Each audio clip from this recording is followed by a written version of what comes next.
Rei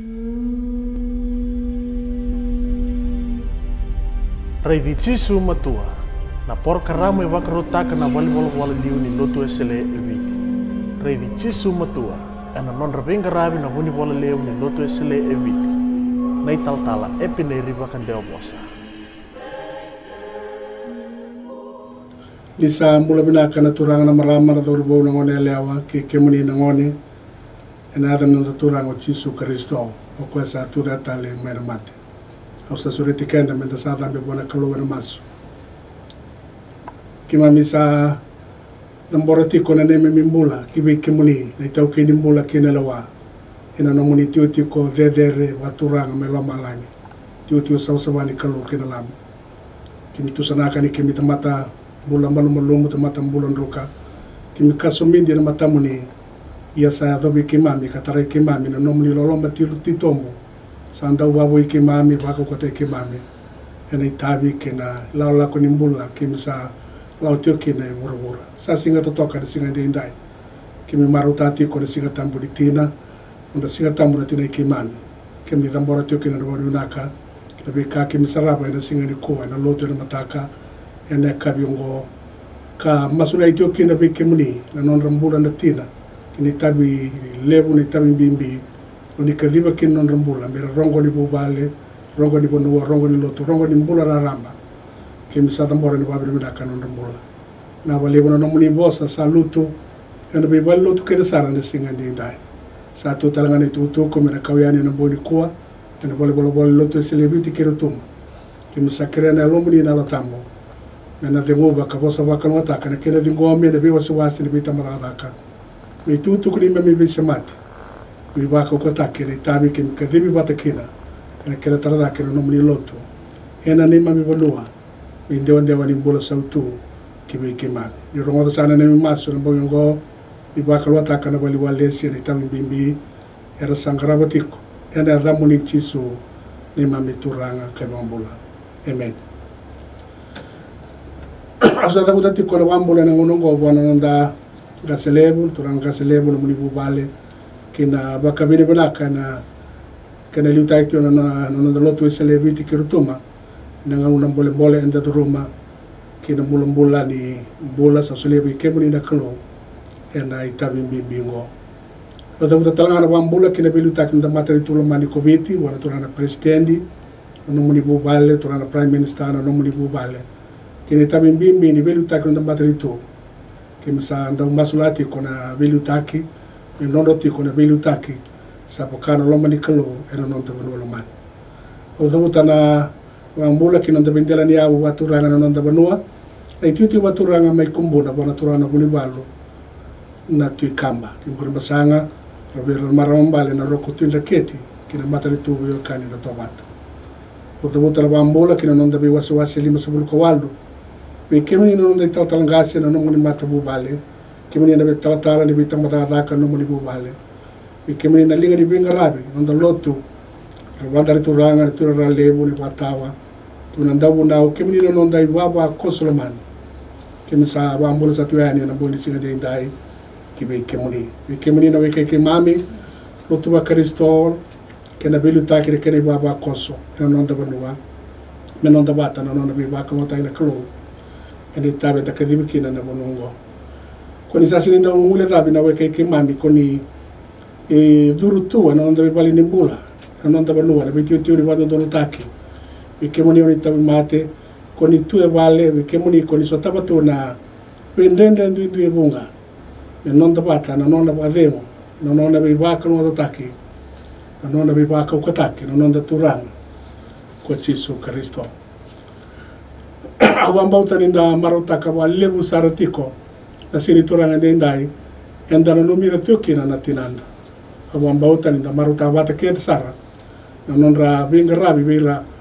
na nonda vinga rabi vira tinanda na nonra sina tamba ndai atumura kena lobo marota kendra kena basinga lebu ke ba kami to toka sara ka soli talanga na nonra loloma ka bata kila ni nonda marota tiko na nonra besu sungi na nonra venga rabi na nonda mbula na nonda bubale kena tabi raramba sa kadibi kena ramarama na tinanda kena bula utalanga sa rongoda na tabi lotu e na singa ni kua e na iulutanga e rawaru taki me na bale bola ni beitoka ni marama na nonda lotu e sele ko kadhivi mo tukuna na vinaka ni kalo. You are called to proclaim the good news of God. Mena kaubila tai enda kilani atabutikina na nona bosa turanga Jesu Kristo tisa ipeli ready tinam. E kadhivi kendra turanga na ngone e kenda kede menda lumanira na tinanda menda talira warao beira menda ndau beibuke beira kanisa lebu sara non ritabi ni bengarabi ki be kenda na dambula ramata ini anda na dole singa ka yuti talangani modern na dole singa kasandu sia tu na ramba lebu ni non bengarabi ki na non da raka nda no mira talangana tina era so tabatu na ndende na singa ni kwa ena non da bono be sai burubura enda no mira tu kana masu na singa ndai enda bono na kana tu ni lotu era nda no numi na biambaki ena be singa tangu bakaungo enda nda no mira kina kamasula kira kina na tinanda merao ni ralinga nganga ati ngani be rongo ni be maroroi ni be susungi kina be mbule daki ena nonda bubale nonda bandu wana lotu kina be yasa ni mbula kina moni kalunga dati kona tina ikemami ena no moni singa tangma ndai kina be ngauna satu ni mataka ena sini tora katalanga ndai enda samai edoba mbula mai kina ni kalima ni bula na bulongo kome na mbaki ngoro no dotre bitu kasa kene mata ni siga tamo de ndai enda balu nati ko na linga lo lomba ni kalo enda lomani wata to bata tio kina tamata ke ngai burbur sanda usolia na mbulo bo wena bingauna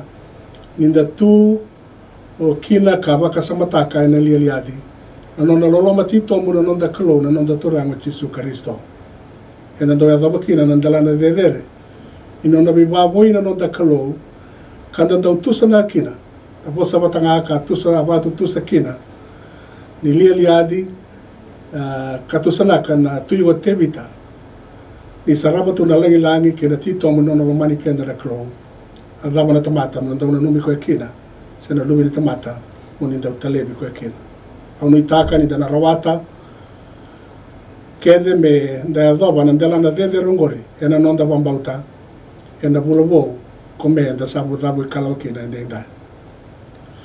ibita ni tutu ko sarangara ba me wareta ka ni na boni singani kuwa ni matai anondra itutu kuna gaselebu kibeira na turanga ni tata ngasi na turara lebu bita dini ba tala ka bingara bitu na waswasi okoro kina bono baturanga kongali wambau kina bono baturanga kongali batiki au ya wareta kana no ba bina binaka lebu ena buku ni vinga rabi bibaka ni kabadori ena no greitiko boli ena mada sawa rua sawati ena mbosi wambaki kena lotu bimbi ni lotu ibati kori wana tatalangasi binasa lebu na bidi ngome na yalo binaka ena budi vinga rabi kito na ngoleani ena boli bolo liu inonda lotu suma kito salolo matuyani be kemuni kede sa kasano ngumasu mesombuti kenda batatiko na bibaka lota kini tamanta sa reversar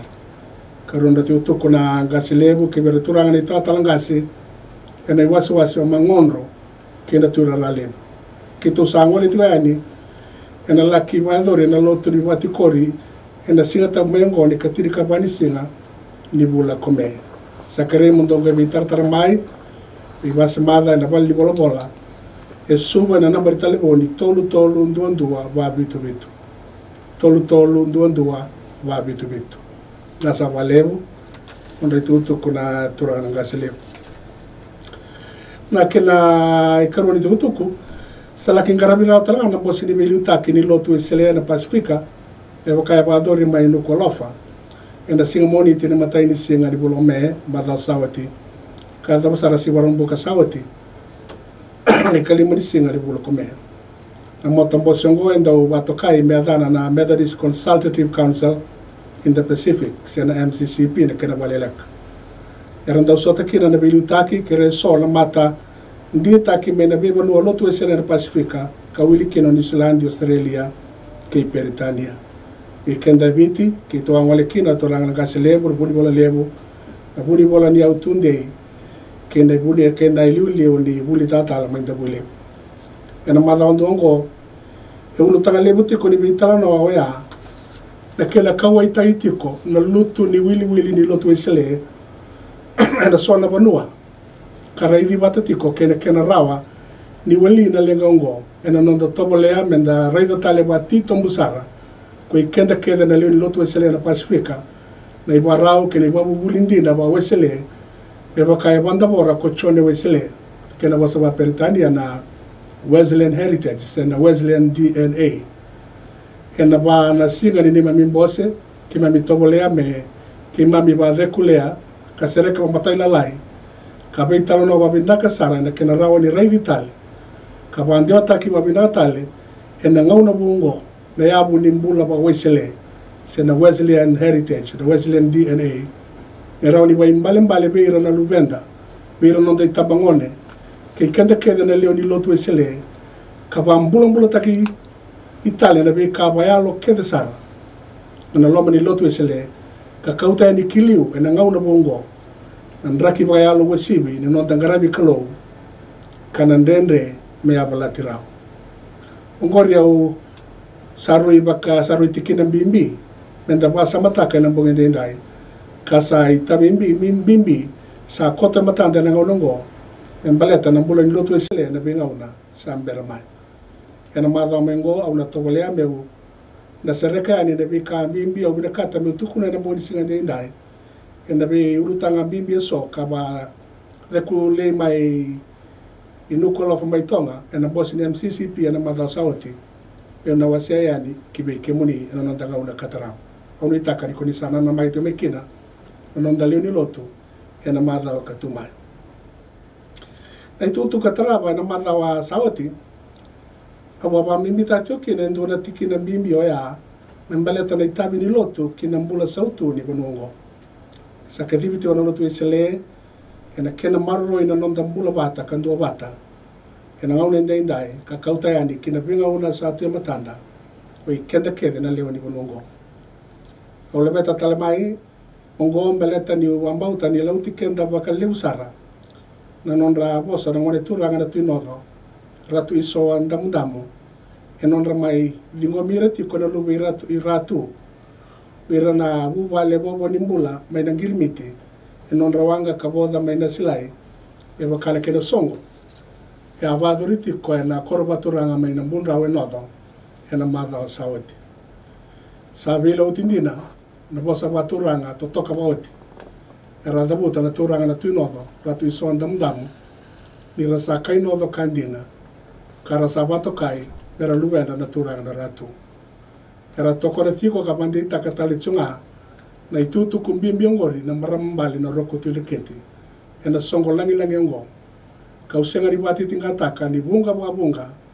weekend na baro rotiko enda marutaka kandoka na itutu kweru ngori na ire indina nimbula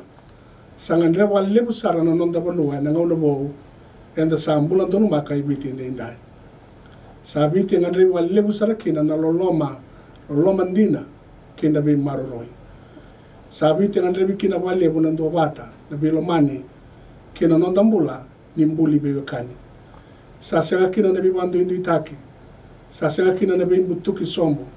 sasenga kina na bibadadani au biwaseti kona itutu ngo ena reki na marao kina babiri bilaka ni rawa ni wakango na kena irai ena singa ni turanga ndai imbase kamaya na usunda na turanga na tuinodo era lewe talanga ni komiti ni rada lebo ni lotu esele biti kirutoma karatura ra lebo talanga na tambada daka konodo karaturanga mbulandi na lomandra na Kristo ngori sa yalo yalondina ka yalo matata ni mbulandi na ba wesele ena matangalin raki ni mbula ni kena nguti na ndobata kena mbula sautu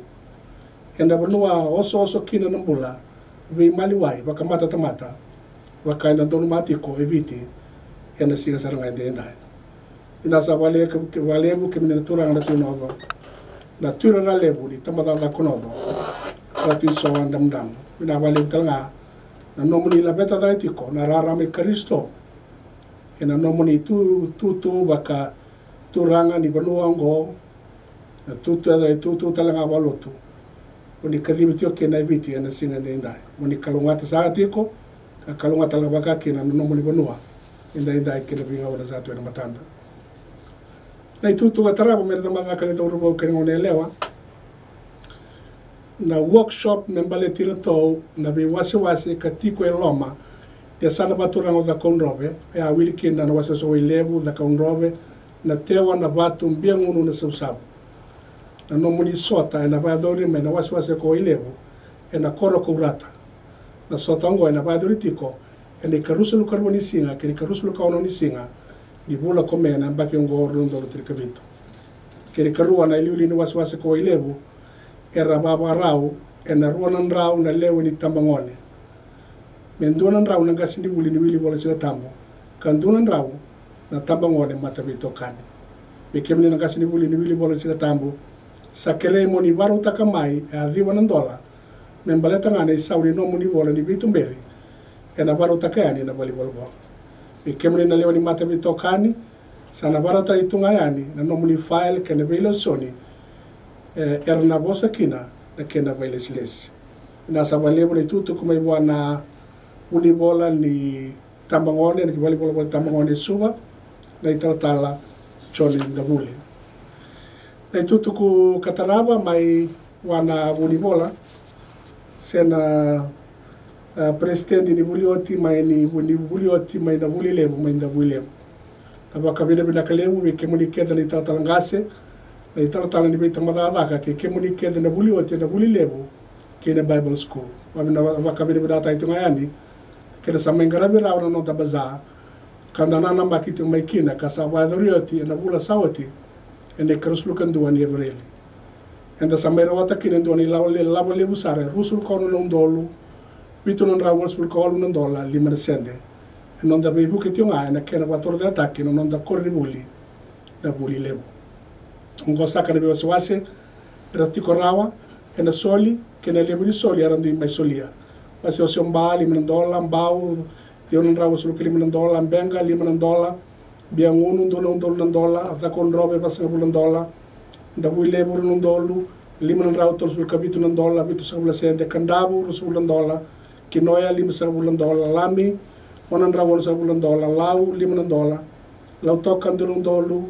wala sul $1 wala sul sende lomba viti $1 madwata $1 matai lomba $1 $1 matuku $1 moala $1 makoi vitu rau basa $1 wase onambua $1 nandi $1 nanronga $1 rau basa $1 na tasiri $1 rusa $1 na sori rusa $1 na patu $1 na bosa vitu rau itu sul kabanan $1 na wakar sul $1 ra $1 sul $1 rusul sende rambi wasa $1 lim sul sende rewa $1 saibo $1 tilkar $1 tol sul sende seru $1 suba $1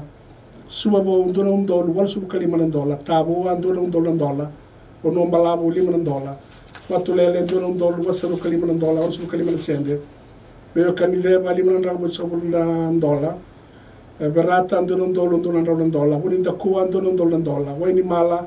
$1 sawira $1 bina bali besar ni soli sa main soli rawa tutu kumai wana presidenti ni bulioti ni bulilebu Cicero uluile kemba ni nana makina bai mengo barota kena soli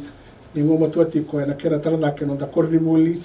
no muli kordi buli na leoni lotu na Methodist Lay Training Center mainda buile tutu kuma na bookstore Methodist bookstore suba wana kena manindia engandrevi me bara itakiani ni sa tamba Italia ruana i bolongo matai ni bola the 3 pillars the triple aspect of Fijian society by Reverend Paula Niukula na kerikarua ko chone wesele kene bingarabia na mbula raramba kabola ko ne tratala manasa Lazaro na ibola rorongo esa tekibu bolitaiti ko na Methodist bookstore 11 Stewart Street ken Airport Arcade esoba mina bali busara tutu kumai bwana manindia ni bookstore esoba na tutu taraba mena bali bola ni marama esoba na pesure tira ramba kinendo na concert na bagadoriti ko na Wesley Church Hall at Bat Street esoba na barombo katiri karuwa ni me na lima be mamani lima na kabi kina be mamani vito na kabi na soli na rawa na songongo nenda wakai I bota takira kina na marama era tiko na tiuti mi bando dolu taki e suba na sira tambu di tinongo sanu itaki na nomuni vito koni na leoni lotu na concert kana wa doriti wa tiri karuani me na be mamani lima na kabi kina be mamani tolu na kabi na Wesley Hall Bat Street e suba kana bangole tiko na ilabo rawa non rabuke na non da marama karatiko na tio tiko ni bando dolu taki na ngaune dendai na tutu kataraba mai bone tatalangase sab mai tatalangase mai moduata ni bosota ni sambula binaka na leo ni non dai wasi ne bakana leo ni bose ba mbaki na non da to retreat na talatala na badorite ko na korri bulia na soso enda na tiko batayani na kabini lulu ne katini ni singa kana besuga yake no mataka ni warawai ne katiri katoni singa au sanitaka ni tona tiko kede kina na italatala atu na isa langi tatalangase I wasi waturango maduata e tio tutu ko na mboni singa ndai e bakautiti ko na italatala ai saketewa italatala ni tambada daga ko ya nuya na wasi onandunga au kere moninga ngiri mai be yao na wali bola se na ngaunanga itaura kina tutu ngo na mboni ndai ngiri mai kingai rawani mataka sana kani mara usar na kere karua na itutuku bene talatala Naomi lewe ni kuruai na talatala ni tambada kone ba mai na wasi na sabsab o kere amoni na ngiri mai ni mataka talatala tombolo blaka mai susab wale mai talatala o kere amoni ngai be talatala mai batakiao na non da bali bola ni oti na be mama ni liwa na mataka ni mataka au sana na bagi ke manitiko kabakaki na bine talatala ai saketewa na talatala tambada ka ko yanua mai na wasi baturang menonronga sai ko sango le tutu ko embaleti kenda na boni singa ndai au nitaka I rongo bina tiwa yani no nda be wasi kamatata tiwa yani na bika e kadi wasi tiwa yani membaleta na bingarabi lotu sele biti kerutuma ena nonda be semati na boni singa ni turanga ndai au sana batabara na nonda ngauna na boyongo ena nduana nonda ibanga bayalo ena bogi ndai mai daba ki nonda ngauna enda ndai enda bato kati ko me katolo ni singa tambo ni oti na tura tale mai na mate the third Sunday after Easter ena unango enda ndolo me bona utakiti okina na nona rai tiko ka bakatakile kwetiko na turango Chisu Kristo Wera tono non ti sei peli ka bakakine bera tamata wambauta ni sa tu da tale mai mata ena kospeli sabola ko madiu ke no wasi rusul ko walu ti kile bitu e kai bango na ngilo si bera tono marama mai na mbulumbulu ena sini tu da tale ndo la kituku na bera tono ti sei peli bera to la ko da ki kalili era to na raivi ko ya mai kalili na era tona raivi Chisu mai kia no ti sei peli ko kaleli na banoni bingarabi na banoi bata tabuli dira tokina na ti sei peli o Chisu Kristo e na lomani ambakitolo ni non to barota itiko mera to apostol ko kaleli na banoni non daga na ti sei peli na banu era ton daga bata bolikina ke Chisu ko kaleli na banua era tuda kina no wamalai na loki era mbula na tamate era raitale na matamboko era bosa na ngalu era rongo na dindi bara era sereki na durumiti aboro era bambula ikina na tamata kara sereki mena non rei wala balda ongona banu ani non to bingara mi ti sei peli na banu ni non to daka na banu era to ndau raivi Chisu kina kambula bata ke koya ka dakabakina na dada kabiba kurbuita ke bongara turang Ungonga na banu wasaka kino turanga do lako dake ki kaleli do na raidia o baka india na mekia e kemri sana nonda ibaba koso be kemri na nonda to kani be talatala ni barote mai na boni singa ndai na nonda banu ni daka na vanua e kadhivi kenda kina na turanga. Ongori talanga na vanua e ndau so tavi kenda kina kokoea. Na nomu I sota ke Kristo na nomu dharaka se na vanua ni nomu dharaka. Ongori na nomu meeting point ke Jesu. Na vanua ko ndau kulei ko kina kana so tavi ko talanga kina kokoea. Se tavi dava ko ngarava se dava ko kadhivi kina. Au sureti ko ende indai. Bo dhakava ina numundina tau dhoko. Ka kua da dhakava ba angito kito ngā se dhakava ba ka me rawa ngā sulia kina no nomu I ngu tau dhoko. Ongori na buna e kai kina na ndau bunao. Na bei kasa pai tabi kina na lingamu. Ki taka na nomu I ngu tau dhoko. Ni sa senga na ngauna ni bei butuni kina I mbulu. Ko sala kometiko na bei singa yandu. Garaba no nomu itabi na kena langi tau dhoko. Kina nomu mangosa tau dhoko, ia e na venga una tau dhoko. Ongori na vanuan raun tau sota kina ke Jesu,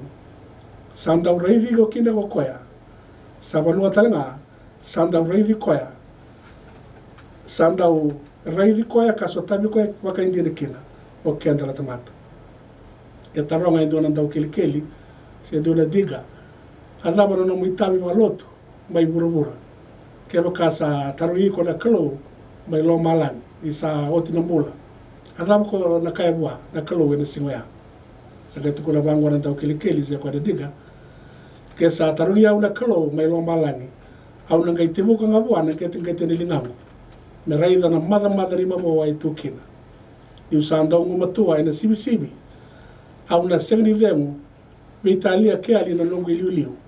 Au na sibi tiunga, au na keli tiunga. Au na ngai demu saranga, e na nuku ngauna nondonu ngā me utengo kina. Ongori na imbale ndira sara, ni ka au tukule tio weekenda na boni singa dia indai. Menda solia na nonda ndina tau dhoko, e na nonda itabi, bala ta ongori na nonda kalili. Na vanua e ka vibi kenda kina na kalo, na vanua talanga inda uso tabi kenda kina, na nonda kalo, ka solia weekenda na nonda bibaka notaki. Ta mata vindaga kandina, ko sa andina na kai bidanga, au salisi ko mole wana kai bunga, mo dhuru kina marau e no moturang. I kemarisa na nondo ni warote mai na bori singa di endai, kimine no nondo I baba koso, ka kua ni mbeda na no mumbula, kiro no muitau I walotu. Sekonda usasa amaki wali lotu, ungori no mukalili. Sekonda utali e dakatali ni bunau, ungori no mukalili. Seko leoni mata singa, leoni sere, liu ni sere, ungori no mukalili. Sekonda u daka masu ndau bunau, se tuira ra, se ndau ni au, se itabi tabanga ino lomeni lotu. Se o dada ka na kambani na matiritu, se banua tabanga o dada ki na kama mbauta na kalo, ongori no mukalili, na banua e ka vibi ko kina na kalo, ongori talanga na banua, e na so tabi ko kina na kalo, ka solia wiko na nona bibaka no taki. Ka kuani pala la no mukalili, e na yali kina, a veiko na kauko ni kalo, bala tani o koea ena so tabi ko ngā mai kalili, ko na reithi koe talanga mai kia. Ena tikere tirikawalu e kai wango na turanga o Jesu Kristo, ni sa so tabi rato na tisei peili mai kalili. Sa kai wango na turanga, sa soli mai miau na lewa kenga mai loma langi kei buruburu. Kimini nei baba kosli lotu,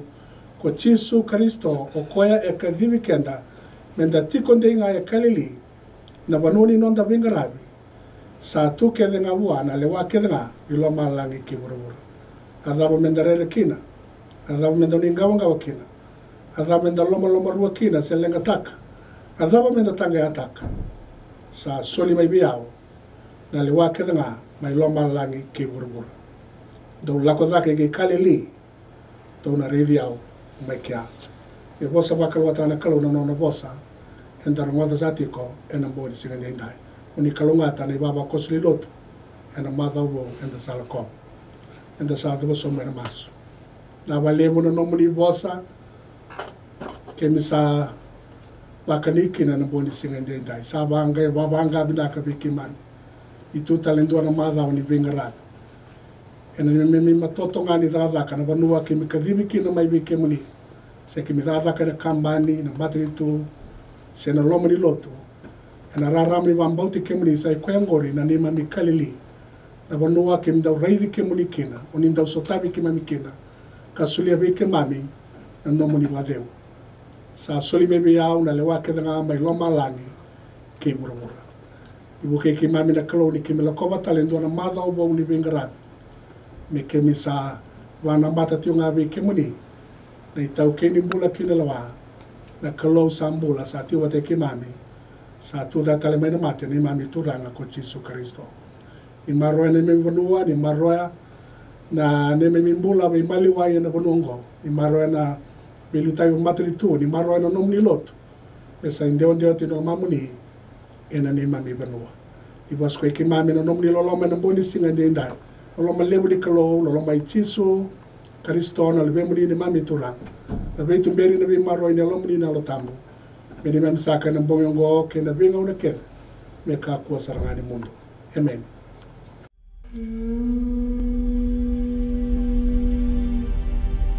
Rei Jesu matua na porka ramo e wakarotaka na walibolo wala liu ni lotu esele eviti. Rei Jesu matua ana non rabenga rabi na wuni wala leu ni lotu esele eviti. Nei tal tala epine riba kan deo bosa.